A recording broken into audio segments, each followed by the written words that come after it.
संयुक्त राष्ट्र महासभा के 80वें सत्र में भारत ने पाकिस्तान को जोरदार जवाब दिया है। पाकिस्तानी प्रधानमंत्री शहबाज शरीफ के झूठे दावों और आतंकवाद की महिमा मंडल पर भारत की राजनयिक पेटल गहलोत ने करारा प्रहार किया है। रिपोर्ट देखिए।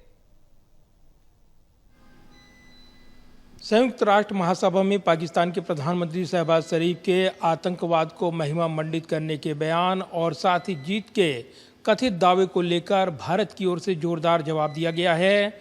भारत की स्थायी मिशन के प्रथम सेक्रेटरी की ओर से जवाब दिया गया और इसमें पाकिस्तान प्रायोजित आतंकवाद को लेकर उसका चेहरा आईना पूरी दुनिया को दिखाया गया है।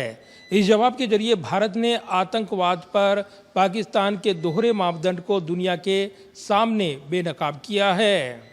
यूएनजीए में पाकिस्तान के पीएम शहबाज शरीफ के बड़बोले दावों पर भारत ने जोरदार जवाब दिया है। ऑपरेशन सिंदूर में पाकिस्तान की जीत का दावा करने वाले पाकिस्तान के पीएम शहबाज शरीफ ने आतंकवाद का महिमा मंडन किया। साथ ही सिंधु जल संधि को भारत का युद्ध का कार्य कहा। भारत ने इसे सिरे से खारिज कर दिया है।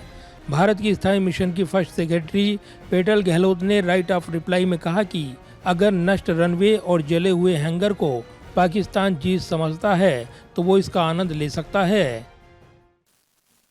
A picture speaks 1,000 words, and we saw many pictures of terrorists slain in Bahawalpur and Murid ke terror complexes by Indian forces during Operation Sindoor.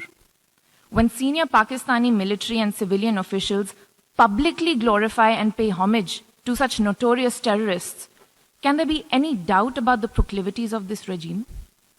The Prime Minister of Pakistan also advanced a bizarre account of the recent conflict with India.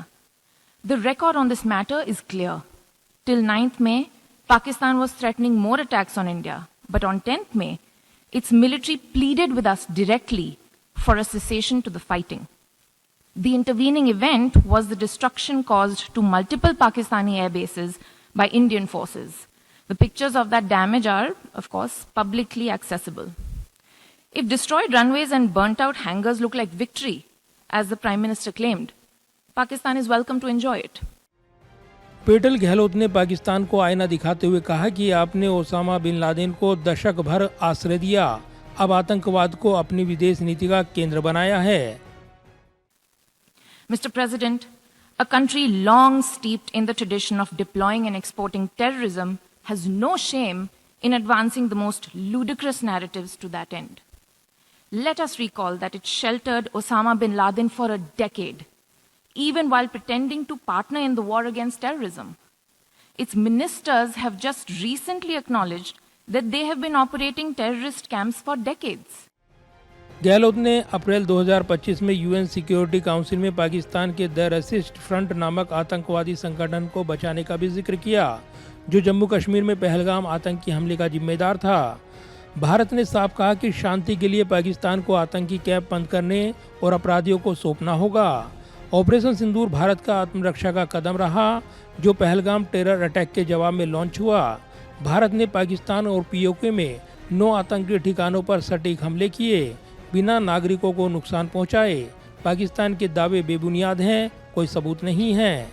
बहरहाल UN में भारत का ये जोरदार जवाब न सिर्फ कूटनीतिक जीत है, बल्कि आतंकवाद के खिलाफ भारत की जीरो टॉलरेंस पॉलिसी का भी प्रतीक है।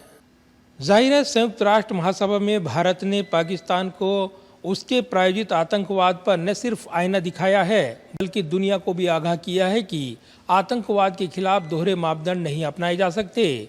इस जवाब के साथ ही भारत ने आतंकवाद को लेकर पाकिस्तान का चेहरा एक बार फिर पूरी दुनिया के सामने रखा है और ये बताने की साफ कोशिश की है कि भारत आतंकवाद के खिलाफ जीरो टॉलरेंस की नीति पर चल रहा है।